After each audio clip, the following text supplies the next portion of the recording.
सभी श्लोकों को तीसरी बार इच्छा में निवेदित करता हुआ आज की धर्म सभा को अपनी अमृतमय वाणी से उद्बोधन में विनम्र आग्रह है, विनम्र अनुरोध। इच्छा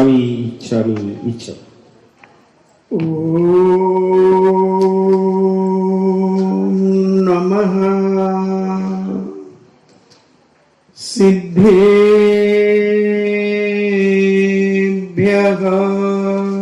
ओम नमः सिद्धेभ्यः।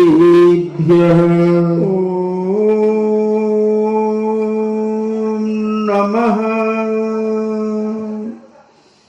सिद्धेभ्यः। ओम नमः सिद्धेभ्यः। ओम नमः सिद्धेभ्यः। ओम नमः सिद्धेभ्यः। नमो अरिहन्ताणम्।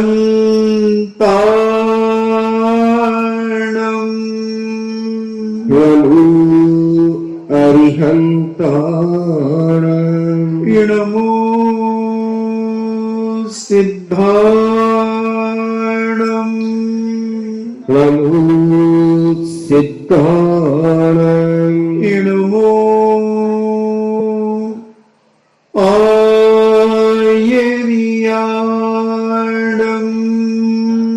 नमो आयर्याणम्। नमो उबज्झायाणम्।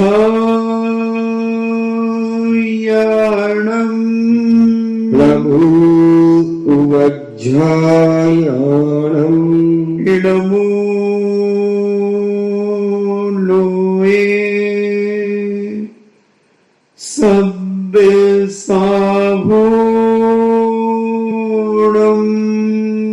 नमो लोए सब्बसाहूणम्। पंच परमेश्वरी भगवान की जय। अहिंसामयी वीतराग विश्व धर्म की जय।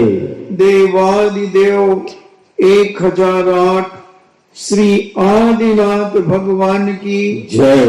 देवादिदेव 1008 चिंतामणि घोर उपसर्ग विजेता श्री पार्श्वनाथ भगवान की जय। देवादिदेव 1008 शासन नायक बाल ब्रह्मचारी भगवान महावीर स्वामी की जय। परम पूजनीय आचार्य श्रोमणि गुरुवर श्री कुंद महामुनि राज की जय। परम पूजनीय आचार्य श्रोमणि गुरुवर श्री विद्यासागर जी महामुनि राज की जय। परम पूजनीय निर्यापक श्रवण मुनि श्री सुधा सागर जी महाराज की जय। परम पूजनीय 3,9 करोड़ महामुनि राजों की जय। तपोदय अतिशय क्षेत्र की जय। प्रभु दीक्षित श्री गंभीर सागर जी महाराज की जय। चर्चा चल रही है 16 कारण भावना की, और 16 कारण भावना तीर्थंकर प्रकृति बंद कराने में कारण है, और ये लगभग 1 साल से 16 कारण भावना चल रही है, क्योंकि हमने 2019 का चातुर्मास इसी स्थान पर किया था, और उस चातुर्मास से शुरू हुई थी 16 कारण भावना। लगभग 13 महीने हो गए प्रवचन करते करते, और 16 कारण भावनाएं अभी समाप्त नहीं हुई, क्योंकि इतनी विशाल है ये भावनाएं जो नर से नारायण बना देती है, आत्मा को परमात्मा बना देती है। ऐसे तीर्थंकर भरत क्षेत्र खंड में ऐरावत क्षेत्र में 24 ही होते हैं। विदेश क्षेत्र में कुछ और होते हैं अधिक। तो ऐसे भरत क्षेत्र में 24 तीर्थंकर, इन्हें 24 ऐसे महापुरुष जो इन भावनाओं को भाकर तीर्थंकर प्रकृति का बंद कर लेते हैं। सूर्यकारण भावना, बहुत सारे लोग सूर्यकारण व्रत करते हैं, भावना भाते हैं, मगर वो भावना इतनी विशुद्ध नहीं हो पाती कि तुम्हें तीर्थंकर प्रकृति का बंद करा दे। बहुत सारे लोग देखा सीखी में भी करने लगते हैं। कोई लोग लोगों को आकर्षित करने के लिए भी करने लगते हैं। बहुत कम है उंगली पर गिनने वाले जो कर्म क्षयात, कर्मों को क्षय करने के लिए, कर्मों को नाश करने के लिए, कर्मों को काटने के लिए ये 16 कारण व्रत उपवास करते हैं। साल में 3 बार 16 कारण आते हैं। तो अपन विगत दिनों से 16 कारण की चर्चा सुन रहे हैं। 13 महीने लगभग होने को आ गए और उसमें अपनी आवश्यक आवश्यक परिहारणी भावना चल रही है। तो हमने जो 6 आवश्यक पूज्य मुनिराजों के होते हैं, उन मुनिराजों के 6 आवश्यकों को सुना। विगत 3-4 दिन में उन 6 आवश्यकों की चर्चा अपन ने की। फिर उसके बाद गृहस्थों के भी 6 आवश्यक होते हैं।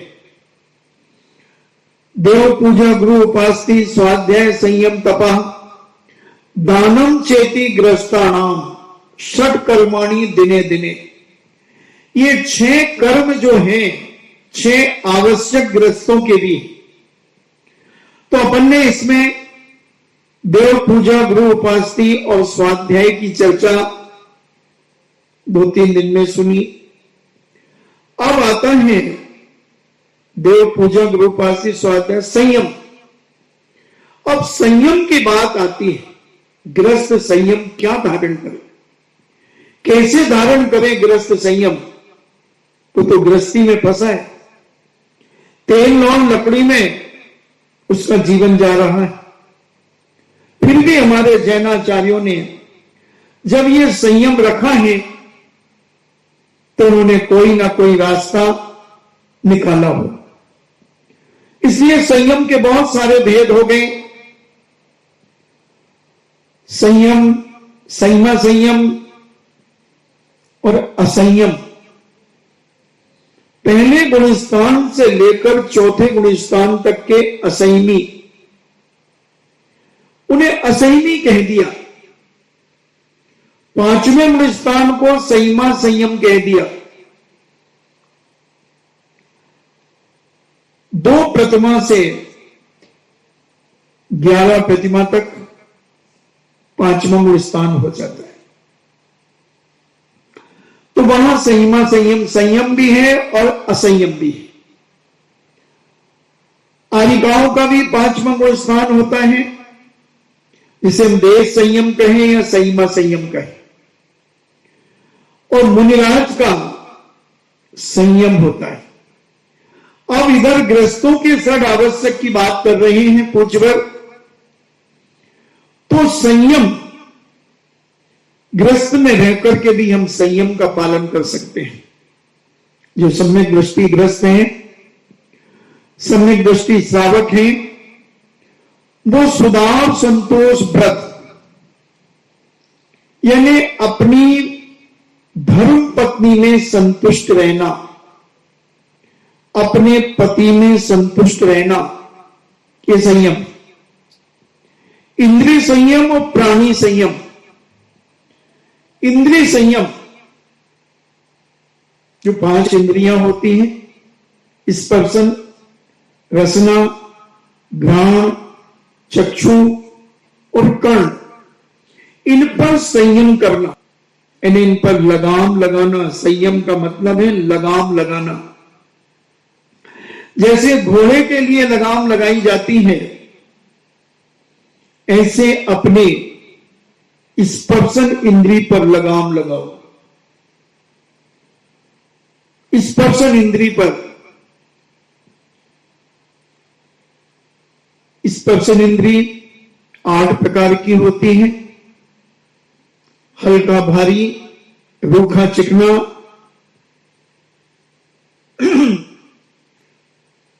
मुलायम कठोर। तो ऐसे ये स्पर्शन इंद्री पर हम कंट्रोल करें, उस पर संयम करें।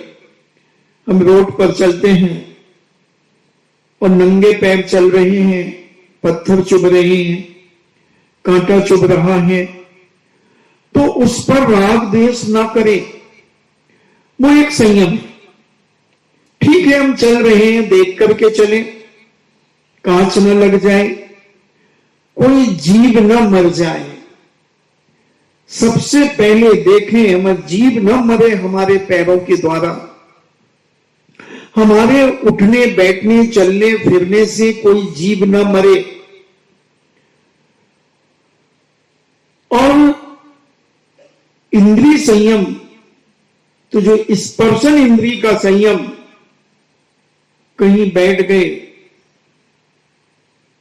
कंकड़ पत्थर में बैठ गए, गद्दा नहीं मिला, दरी पर सो गए, चटाई पर सो गए, उसमें समता परिणाम रखना, उसमें उत्तेजित नहीं होना। जैसी स्थिति रही वैसे अपने समय को निकाल लेना। स्पर्शन के जो 8 भेद कहे, ठंडा, गर्मी का समय था और तुम्हें गर्मी लग रही थी और लाइट गोल हो गई, न पंखा चल रहा है, न कूलर चल रहा है, न एसी चल रहा है, और इन्वर्टर जो तुम्हारा था वो इन्वर्टर खराब हो गया है। अब आप बताओ, उस समय आप किसको बुरा भला कहोगे? अगर आप बुरा भला कहते हैं तो आपका संयम नहीं है। इंद्रिय संयम में जो उष्णता आपको महसूस हो रही है, जो गर्मी महसूस हो रही है, उस पर आप विजय को प्राप्त नहीं हो रहे। उसको विजय प्राप्त करने के लिए आप अपने मन में ये भाव लाओ कि हे भगवान, जरूर हमने किसी के जीवन में विघ्न डाला होगा, जरूर किसी का कूलर बंद किया होगा, किसी का पंखा बंद किया होगा, किसी का एसी बंद किया होगा, इसलिए आज हमारा वह एसी कूलर पंखा बंद हो गया। कोई बात नहीं, हमने विघ्न डाला था और आज हमारे ऊपर विघ्न आया है, उसको हम शांति से सहन करेंगे। और ये जो गर्मी लग रही है, ये मुझे नहीं लग रही है, ये शरीर को लग रही है, और शरीर सो मैं नहीं हूं। ये शरीर तो पुद्गल है, आत्मा को न सर्दी लगती है न गर्मी लगती है। इस प्रकार का भाव जब आप लाते हैं तो आपका स्पर्शन इंद्री का संयम, उष्णता को जीतने पर आप संयम को पालेंगे। उसी प्रकार ठंड के समय में आपने रूम हीटर जलाने के लिए तैयारी की और रूम हीटर नहीं जला क्योंकि लाइट गोल थी। आपने पानी गर्म करने के लिए गैस जलाया मगर गैस की टंकी खाली हो गई थी, और गैस भी था तो लाइटर खराब हो गया था। अब आपको ठंडे पानी से नहाना पड़ा, तो उस समय आप किसी को दोषी ना बनाएं, दोषी न ठहराएं। इतना भी ध्यान नहीं रखते कि गैस की टंकी खत्म हो गई थी तो 2 दिन पहले ला करके रखना चाहिए। अब मैं देखो ऐसे ठंडे पानी में कैसे नहाऊंगा, क्या करूंगा, बड़बड़ा रहे हैं आप। लाइटर खराब हो गया, पहले से देखते नहीं है, लाइटर खराब हो गया। नहीं, स्पर्शन इंद्री का शीत परिचय आप सहन करेंगे, ठंड को सहन करेंगे, ये आपका संयम है। ठंडा गरम, रूखा चिकना,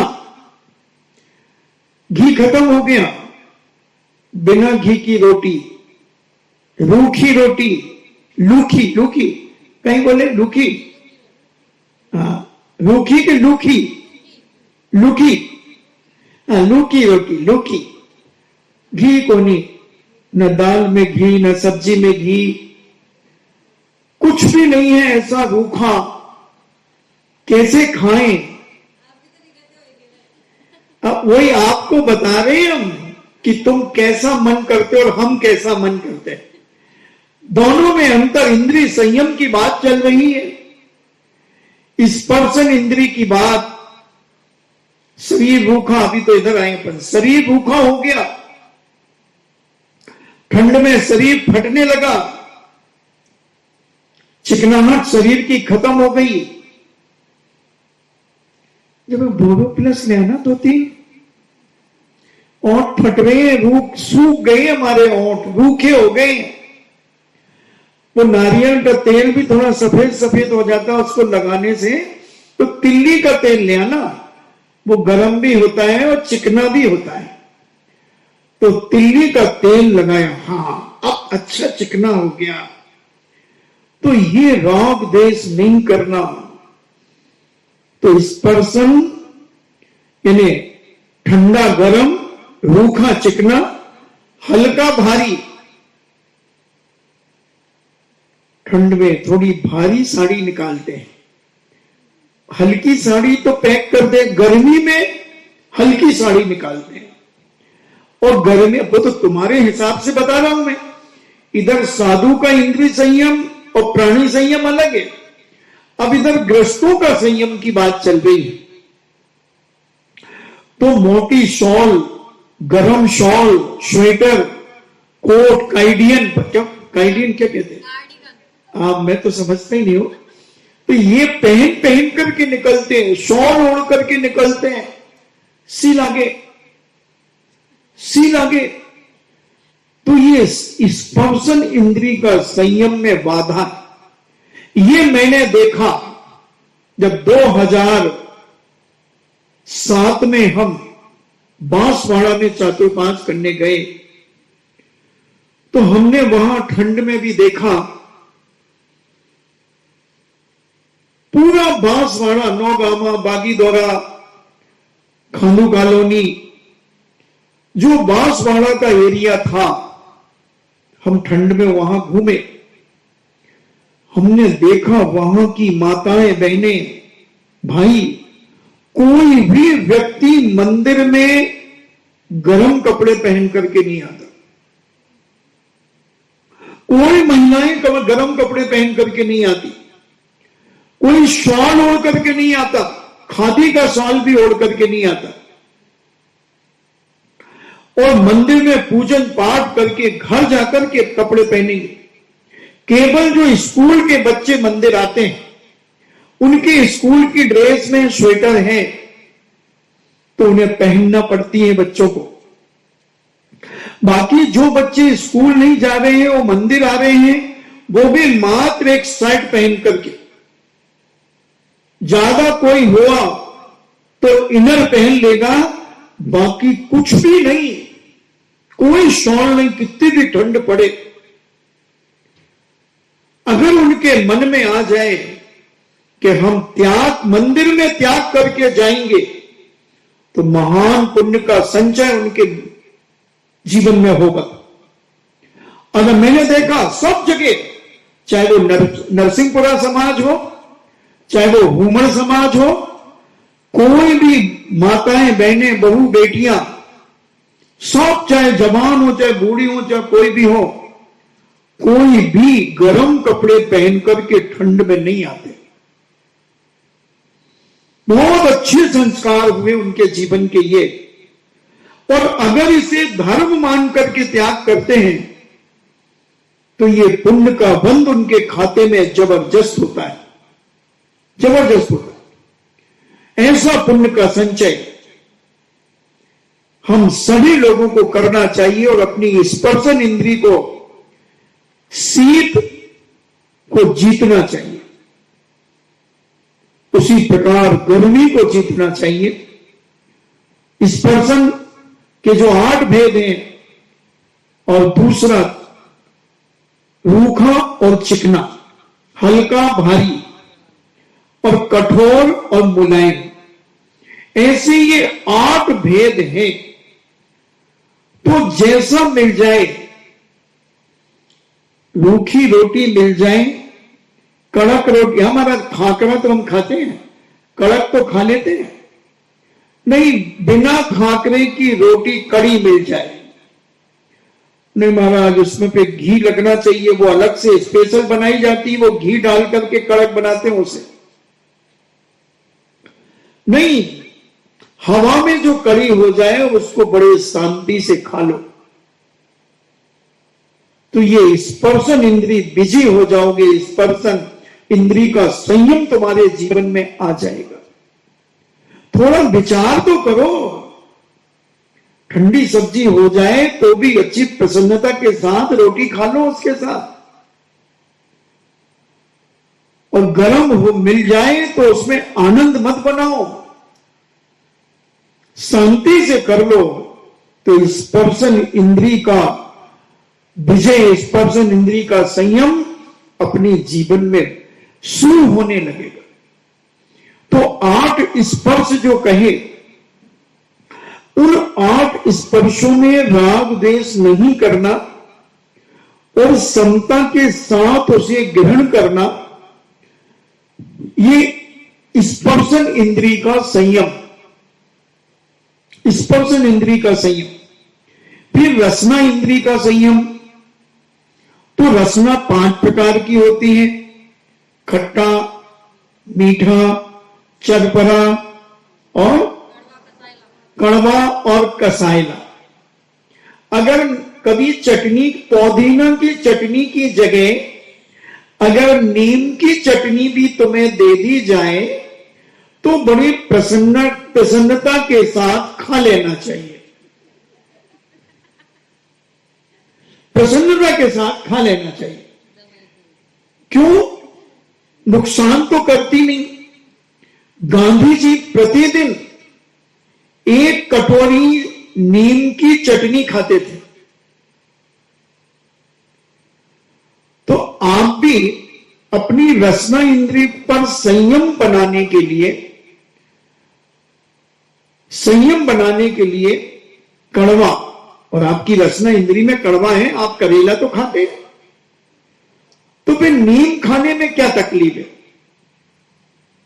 मेथी आप खाते हैं, महाराज वो स्वास्थ्य की दृष्टि से खाते हैं, दवाई के रूप में खाते हैं, और कई लोग तो बड़े शौक से खाते हैं। वो शौक से खाना ही असंयम है,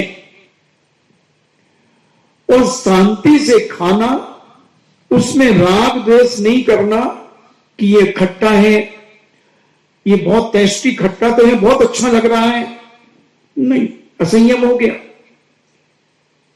ठीक है, अब है तो है, उसमें आनंद क्यों मनाना? बहुत शांत परिणाम से उसे ग्रहण कर लेना, खट्टा हो, मीठा हो, चरपरा हो, कसायला हो, कड़वा हो। तो ऐसे रस मिल जाए तो इनमें आनंद नहीं मनाना। महाराज जी, एक तो रोटी ज्यादा खा ली जाती है, मन पसंद अगर मिल जाता है, और मन पसंद नहीं मिले तो 1 रोटी कम ही खाई जाती है, गुटकी नहीं जाती।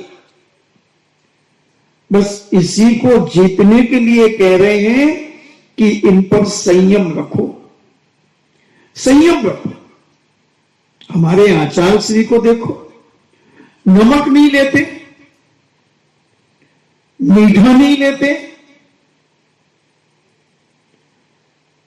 अब तो दूध भी नहीं लेते, सब्जी नहीं लेते, फल नहीं लेते, कोई जूस नहीं लेते, कोई ड्राई फ्रूट नहीं लेते, क्या क्या कहें। और फिर भी देखो कैसे चमकते हैं। सूरजमुखी मुखड़ा तेरा चमका दे तू जीवन मेरा। रसना इंद्रिय को कैसे जीता। वो दीक्षा के 5 महीने पहले जब वो ब्रह्मचारी अवस्था में थे तो ज्ञान सागर जी महाराज के पास एक दंपति, बुजुर्ग दंपति आए और कहा कि महाराज हम दीक्षा लेना चाहते हैं।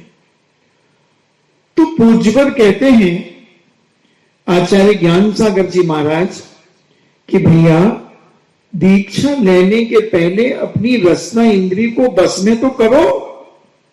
तुम्हारी रसना इंद्री तो अभी बहुत ज्यादा उथल पुथल मचाती है, उपद्रव मचाती है। थोड़ा सा नमक कम हो जाए तो थाली को सुदर्शन चक्र बना देते हो। टमाटर सी लाल आंखें निकालते हो। दीक्षा लेने की बात तो कर रहे हो, पहले नमक का त्याग करो। इतना सुनते ही विद्याधर वहीं बैठे थे, पढ़ रहे थे। वो पूज्यवर ज्ञान सागर जी महाराज के पास आए और कहते हैं महाराज मैं नमक का त्याग करता हूं। ज्ञान सागर जी महाराज कहते हैं ठहरो, अभी तुमसे थोड़ी मैंने कहा है, मैं तो इनको कह रहा हूं। बोले नहीं मैं त्याग कर रहा हूं। और वो तो अड़ करके बैठ गए और उन्होंने जनवरी में लगभग, क्योंकि 30 जून 1968 को दीक्षा हो गई, तो दीक्षा के 5 महीने पहले इन्हें लगभग जनवरी के आसपास नमक का त्याग कर दिया।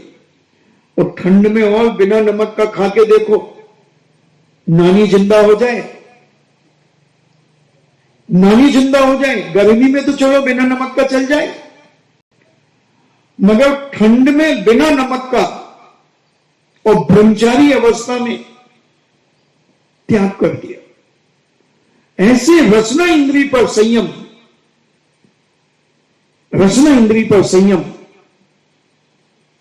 मगर बिना नमक में कितनी उत्तेजना आ जाती। एक घटना शायद मैंने सुनाई होगी कि एक व्यक्ति अपने व्यापार से बाहर गए हुए थे और लगभग 1 महीने में वो वापस आए। उनकी श्रीमती बड़ी उत्साहित थी और उन्होंने उनकी सारी मनपसंद चीजें बनाई। जो जो चीजें उन्हें अच्छी लगती थी वो सब बनाई। और बेचारी एक सब्जी में नमक डालना भूल गई, क्योंकि बहुत सारी चीजें बनाई थी। सब्जी भी 5-7 प्रकार की बनाई थी, मगर एक सब्जी में नमक डालना भूल गई। और श्रीमान जी आए, उन्होंने उनकी अटैची पकड़ी। देखना एक धर्म पत्नी का कर्तव्य। अटैची गेट पर पकड़ी, उनके जूते के बंद खोले, उन्होंने जूते उतारे, उन्होंने मोजे उतारे और श्रीमान ने हाथ पैर धोकर थोड़ी देर बैठे और अपने तैयार होकर के, नहा धोकर के उन्होंने कहा भोजन तैयार है, आप करें। हाँ ठीक है। और भोजन की थाली सजाई और जैसे ही उन्होंने कटोरी में गिलास लगाया, और क्या बेचारे की किस्मत थी, उसकी किस्मत तो बहुत तेज थी, मगर उसमें एक छोटा सा छेद था। किस्मत तो बहुत तेज थी। श्रीमान ने सारी मनपसंद चीजें बनाई, थाली देख करके बड़ा आनंदित हुआ वह व्यक्ति और बहुत मंद मंद मुस्कान के साथ श्रीमती को देखा। श्रीमती भी मुस्कुराई और जैसे ही उन्होंने गिलास लेकर के और सब्जी में डाला, सब्जी लेकर के मुंह में जैसे ही खाया तो बहुत जोरों से गुस्सा आ गया। उसी सब्जी में हाथ चला गया जिस सब्जी में नमक नहीं था और वो गुस्से में उठा और पुनः दूसरा बैग उठाया और बाजार चला गया। पत्नी बहुत मानसिक दुखी हुई, बहुत वेदना से भर गई, बहुत वेदना से भर गई और श्रीमान जी चले गए। 15 मिनट के बाद एक भिखारी वहां से गुजरता है और वह मां अपने बैठक रूम में बैठी थी। वो विचार कर रही थी कि मैं कितनी दुर्भागी, मेरी अकल तो देखो, मैं नमक डालना भूल गई और 1 महीने से कम खाने आए थे, अब भूखे रहेंगे। सोच रही थी, इतने में 3 दिन का भूखा एक भिखारी बाहर से आवाज लगाता है, मां 3 दिन से भूखा हूं, अगर आपकी कृपा हो जाए इस गरीब भूखे को 2 रोटी नसीब हो जाए। मां बहुत समझदार थी, बहुत विवेकशील थी। उसने कहा बैठ जाओ और उसने अपने घर के चबूतरे पर उसे बिठाया और पूरी की पूरी वह भोजन की थाली जो श्रीमान को लगाई थी वो उसके सामने रख दी और 4 रोटियां और उसमें रख दी। भिखारी की भी किस्मत तो तेज थी मगर उसके में भी एक छोटा सा छेद था कि जैसे ही उसने गिलास तोड़ करके उसी सब्जी में जिसमें नमक नहीं था उसी में लगाया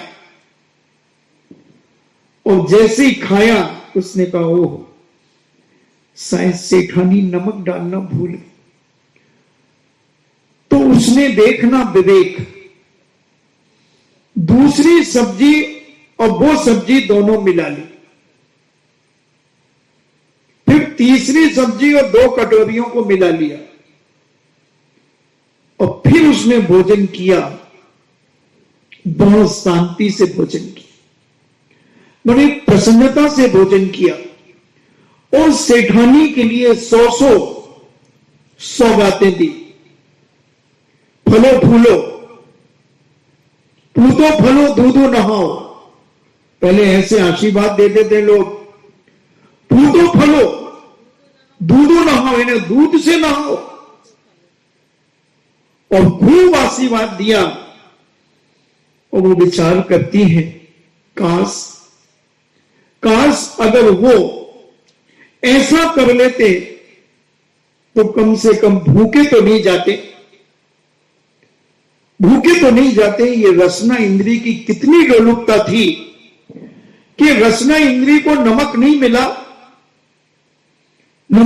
मिला रसना इंद्री को, तो भोजन की थाली छोड़ करके चले गए। इतना असंयम। और एक भिखारी ने विवेक लगाया, उसने कहा कोई बात नहीं, महिलाएं बहुत काम करती हैं अपनी जिंदगी में, भूल गई होगी नमक डाल दो। चाहता तो वो सब्जी को अलग कर देता, एक बार पूरी सब्जी एक बार खा करके देखता तो, मगर नाक साफ था, चला गया। मगर वह भिखारी कितना विवेकशील था, उसने सब्जियों को मिलाकर के भोजन कर दिया। मां यह दृश्य देखती रही और विचार करती है काश अगर वो भी यही करते तो कम से कम भूखे तो नहीं जाते। शाम को 5 बजे पुनः आए। उसने भोजन बना करके रखा था, मगर क्या करे, मन तो खराब था और उसने नमक डबल डबल डाल दिया। शाम के भोजन बनाया मगर नमक डबल डबल डल गया। श्रीमान पुनः आए, नहा धो करके बैठे, भोजन की थाली पर प्रसन्नता फिर आई। सुबह की बात चली गई, भूल गए। मगर जैसे ही उन्होंने सब्जी की कटोरी में ग्रास डाला और मुंह में रखा, और इतना नमक कि आपे से बाहर हो गई। पागल हो गई क्या तू? दिमाग नहीं है तेरे पास? क्या हुआ? क्या हुआ? खा के देख। नमक की सब्जी बना देती ना तो कम से कम ये तो हो जाता कि नमक की सब्जी है। तो नमक ज्यादा हो गया। तेरा दिमाग है कहां इस समय? यही है मेरा दिमाग। फिर ये नमक डबल क्यों डल गया? वो सुबह नहीं डाला था ना, सुबह नहीं डाला था। अब उसमें भी अगर दिमाग होता तो थोड़ा सा गर्म पानी सब्जी में डाल लेता, थोड़ा सा मसाला मिला लेता, सब्जी टेस्टी हो जाती। मगर दिमाग हो जब ना, हम तो अहंकार के मद में झूलते हैं। हम इंद्रियों के गुलाम बनकर के जिंदगी को जीते हैं। और वह रसना इंद्री के वशभूत वह व्यक्ति पुनः शाम को फिर भूखा रह गया, फिर भूखा रह गया। शाम को वही भिखारी फिर आया। मां, तूने जी भर के भोजन कराया, मगर ये शरीर अन्न का कीड़ा है मां। अगर तेरी कृपा हो जाए, तेरी कृपा हो जाए तो फिर उस मां ने पुनः वही थाली दे दी। और जब वो थाली उसे मिली तो उसने जैसी खाया तो बोले वो नमक ज्यादा हो गया। उसने कहा मां, गर्म पानी, एक जग गर्म पानी दे दे और एक पात्र दे दे। और उसने वो 3-4 सब्जियां उस पात्र में डाली और गर्म पानी डाल लिया। और गर्म पानी डाल करके पुनः जी भर के भोजन करके चला गया। और एक रसना इंद्री का गुलाम भूखा रह करके जिंदगी बिता गया। सुबह भी भूखा रहा और शाम को भी भूखा रहा। और एक अनजान व्यक्ति विवेक रखता था, रसना इंद्री का गुलाम नहीं था, और उसने उसको व्यवस्थित बना करके विवेक के माध्यम से भोजन कर लिया। तो ऐसे रसना इंद्री नमक के वशभूत होकर हम मुंह बना लेते हैं जब नमक नहीं होता। नमक ज्यादा होता है तो मुंह बना लेते हैं, कम होता है तो मुंह बना लेते हैं। तो हम अभी रसना इंद्री के गुलाम हैं। रसना इंद्री के गुलाम है। रसना इंद्री का संयम हमारे पास नहीं है, नहीं है। और ये ग्रस्तों की बात चल रही है कि गृहस्थी में रहकर के भी संयम। क्या फर्क पड़ेगा? एक दिन नमक नहीं खाएंगे तो क्या फर्क पड़ेगा? पूज्यवर को तो आज 52 साल हो गए नमक नहीं खाया। 52 साल, 52 ईयर। सोचे जरा, विचार करें। अंदर से जब एक परिणाम जागृत होता है, जब धर्म की ओर हमारी लगन बढ़ती है, तो हम इंद्रिय संयम की ओर बढ़ते हैं। इंद्रिय संयम की ओर बढ़ते हैं। ये रसना इंद्रिय और स्पर्श इंद्रिय दोनों काम इंद्रिय है।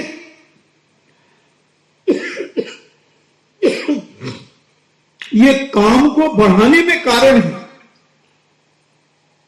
अच्छा मुलायम डल्लप पिलो का गद्दा और मखमल का चद्दर उस पर मिल जाए तो आपके मन में इंद्रियों की वासना बढ़ने लगती है। स्पर्शन इंद्रिय वासना बनाने में कारण है और रसना इंद्रिय भी वासना बढ़ाने में कारण है। इसलिए इन दोनों इंद्रियों को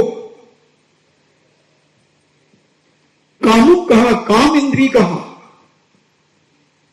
रसना और स्पर्शन इंद्रिय,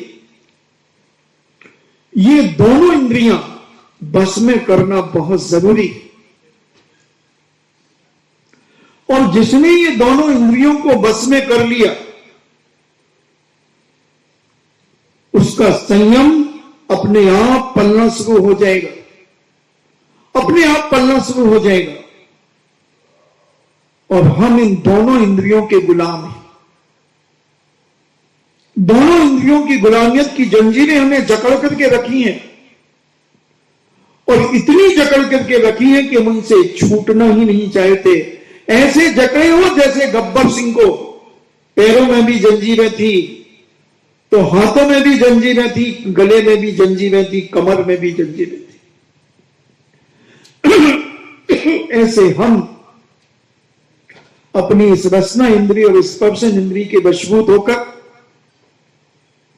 अपनी जिंदगी को ढो रहे हैं बंधुओं। विचार करना है अपने जीवन में कि हम इस रसना इंद्रिय से कैसे विजय को प्राप्त हो, कैसे विजय प्राप्त करें। अगर तुम्हारा संयम की ओर भाव है तो तुम विजय कर सकते हो, और असंयम की ओर भाव है तो तुम छोटी छोटी कमी में तुम नाराज हो जाओगे, तुम उत्तेजित हो जाओगे और भोजन छोड़ने की भी ताकत तुम रखोगे। ये सारी की सारी गलतियां तुम्हारी गुलामियत की है। इसलिए संत महंत भगवंत कहते हैं कि इसको जीतने का प्रयास करो। इसीलिए रसियां बनाई गई, रसी आप कहते हैं ना, इसलिए रविवार को नमक त्याग करने की बात कही कि तुम अपनी इंद्री को कैसे बस में करो। हफ्ते में एक दिन कम से कम नमक मत खाओ। मगर तुम नमक नहीं खाते, कितने 20-25 ग्राम नमक खाते होगे एक दिन में। 25 ग्राम नमक अगर आप खाते हैं, कितने का हुआ 25 ग्राम नमक? 15 रुपए का नमक का पैकेट आता होगा, तो तुमने 75 पैसे का नमक त्याग किया और तुम 9 रुपए की शक्कर डकार गए। एक पाव शक्कर तो कहीं सीरा बन जाता है, हलवा बन जाता है। सीरा बना लेते हो, उसमें कुछ चिरौंजी डाल देंगे, नारियल घिस लेंगे और उसके साथ रोटी खाएंगे, और हलवा अलग बनाएंगे। हैं? अरे तुम्हारी उम्र क्या है, तुम्हें तो पचे नहीं इसलिए नहीं खाती हो। बातें करो फालतू की। मैं जानता हूं सब, मीठा पचता नहीं होगा इसलिए नहीं खाती हो। कई लोगों को नहीं पचता। अरे एक पाव मीठा डकार जाए, वो मीठा त्याग करे, उसका त्याग माना जाता है, उसका संयम माना जाता है। जो चीज रुचती नहीं, अच्छी नहीं लगती, वो नहीं खाना, वो कौन सी बड़ी बात है। अच्छी चीज लगे और उसे त्याग करना, वो त्याग माना जाता है। और वह नमक का त्याग करते हैं एक दिन, और एक पाव शक्कर डकारते हैं, और शाम को ऐसे हो जाते हैं, ऐसे हो जाते हैं, ऐसे ढीले हो जाते हैं, बिस्तर तो लगा दे। क्या हुआ मम्मी? अरे बेटा आज रविवार है ना। अच्छा अच्छा, आपका रविवार है तो मम्मी आपने नमक नहीं खाया? हाँ बेटा, शायद देखो ब्लड प्रेशर लो होगा। हेलो, लो लो होगा, बिस्तर लगा दे। और बैठे बैठे ऐसे लुढ़कती है वहीं पर। तो मंदिर नहीं गई? अरे मंदिर तो हो आए बेटा, आप क्या करें।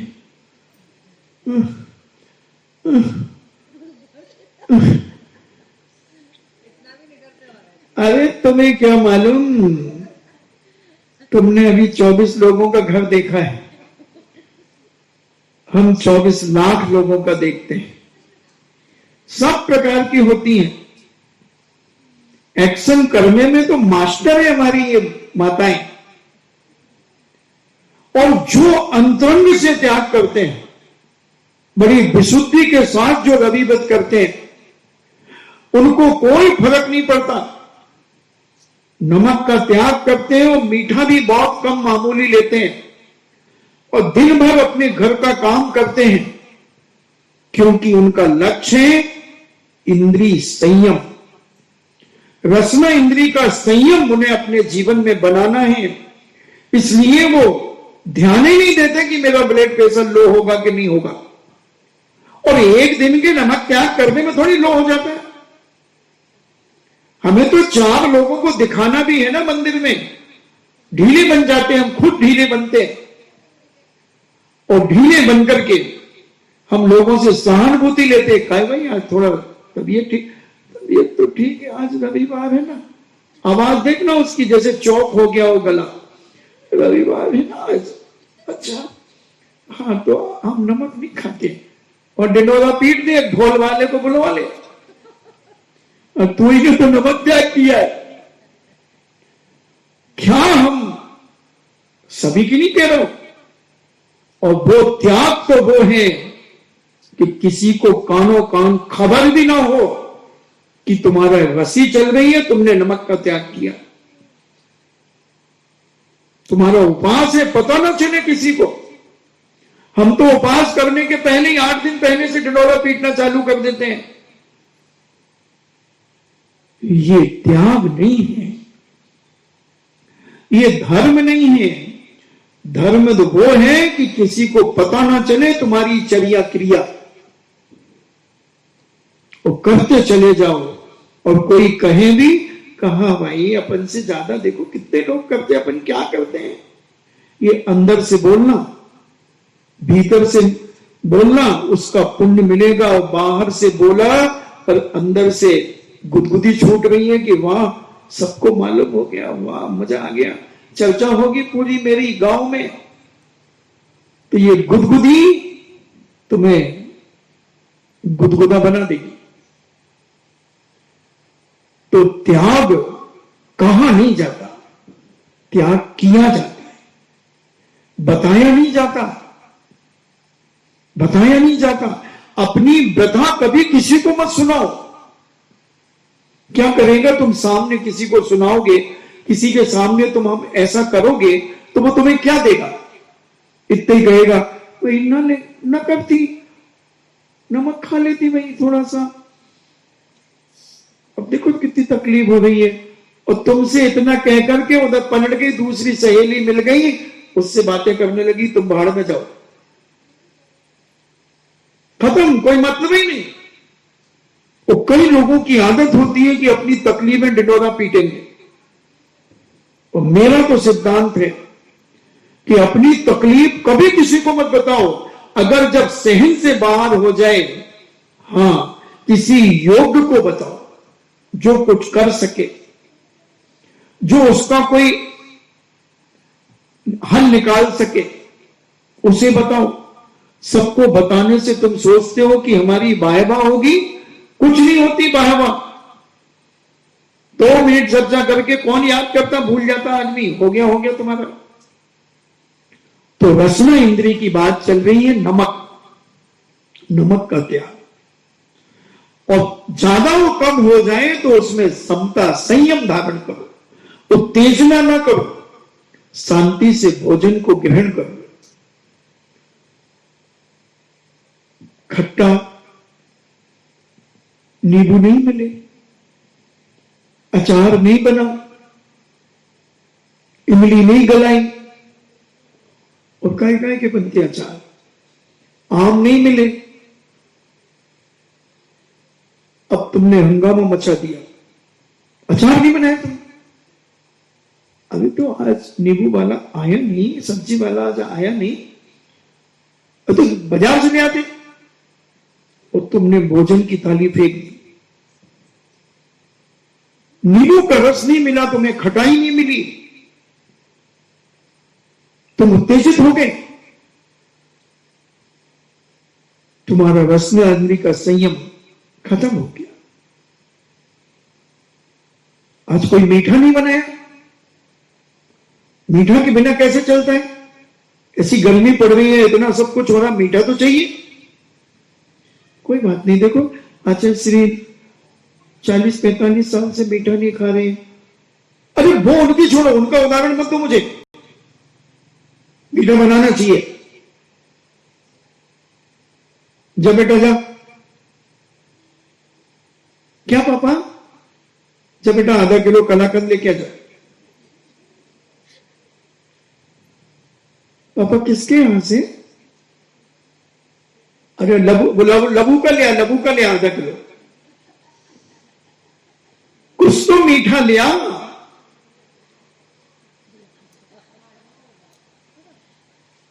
मीठे का इतना लालची, इतना मीठा चाहिए तुझे कि तू बच्चे को भेज रहा है। अरे एक दिन मीठा नहीं खाएगा तो क्या करेगा? मर थोड़ी जाएगा। मगर कई लोगों की आदत होती, कहते नींद नहीं आती। पुराने लोग तो ऐसे थे, एक एक पाव कलाकंद यूं फटकार जाते थे पट्टियों पर बैठ करके। इसी बिजौलिया में मिल जाएंगे, पहले पुराने सब जगह होते हैं, बिजौलिया से मतलब नहीं, मैंने सब जगह देखा। पुराने बूढ़े तो ऐसे गपर गपर खाते थे जिसका कोई हिसाब नहीं। तुम्हारी हंसना ही मेरी बात की प्रामाणिकता होती है, मुझे कहीं पूछने नहीं जाना पड़ता। तो कई लोगों की आदत होती थी, पुराने लोग तो 80% ऐसे मिलते थे, और उन्हें शुगर भी नहीं होती थी, और जम के खाते थे, क्योंकि उन्हें खटमल जरूर काटते थे, इसलिए उनको शुगर नहीं होती थी। क्योंकि पहले 4 पाइयां वो खटियां हटियां होती थी, उनमें खटमल बहुत होते थे, तो वो खटमल उन्हें काटते थे रात को। मगर बाबूजी तो कलाकंद खाकर के नशा चढ़ता था कलाकंद का, घरवाटे देख के सोते थे, कहां का खटमल। तो उसका इलाज प्रकृति के द्वारा हो जाता था, और वो सब खा जाते थे। तो कोई खट्टा मीठा कसायला, अरे आंवले का तो छूना तो बना देते हैं, आंवला कसायला होता है। आंवले की चटनी तो कम से कम बना देते हैं, वो भी नहीं बनाई। खूब बड़बड़ाए हमने एक एक रसना इंद्री के विषय पर। हम इतने गाफिल हो गए, इतने गाफिल हो गए कि हमने घर के लोगों को यदवा तदवा कह दिया। हम इतने गुलाम हो गए। नहीं बंदो, जैनाचार्य कहते हैं इसका संयम धारण करो, रसना इंद्री पर संयम धरो, और संयम के बिना कभी कल्याण नहीं हो सकता। इसलिए अपने जीवन में संयम का अभ्यास गृहस्थ जीवन में रहकर के करना सीखो। क्या फर्क पड़ेगा? इसलिए मीठे का त्याग रसियों के अंदर कहा, जो 7 दिन में कौन से दिन मीठा त्याग करते? मंगलवार। तो मंगलवार को मीठा और खट्टा, शुक्रवार को खट्टा। मीठा हो गया, खट्टा हो गया, चरपरा,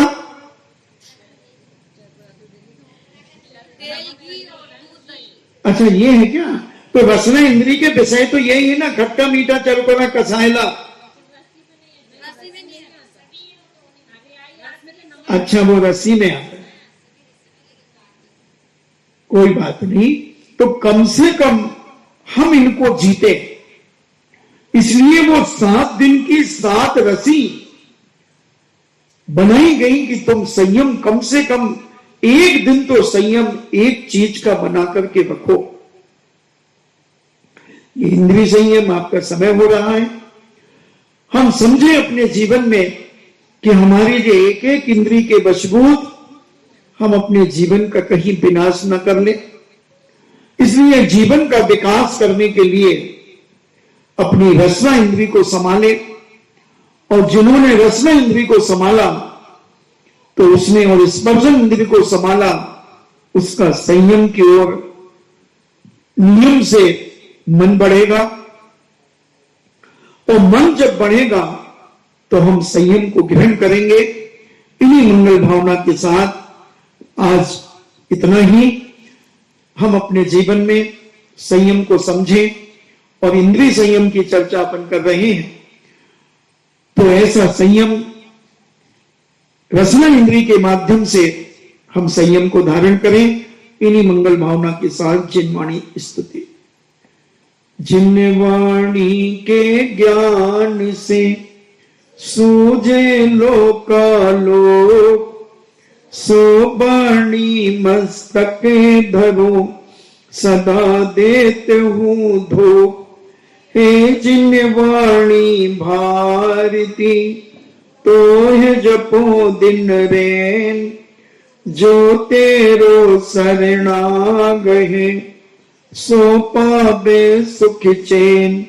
देव भजो अरिहंत को गुरु सेवा निर्ग्रंथ, दया धर्म पालो सदा यही मोक्ष का पंथ। 9 बार नमो का।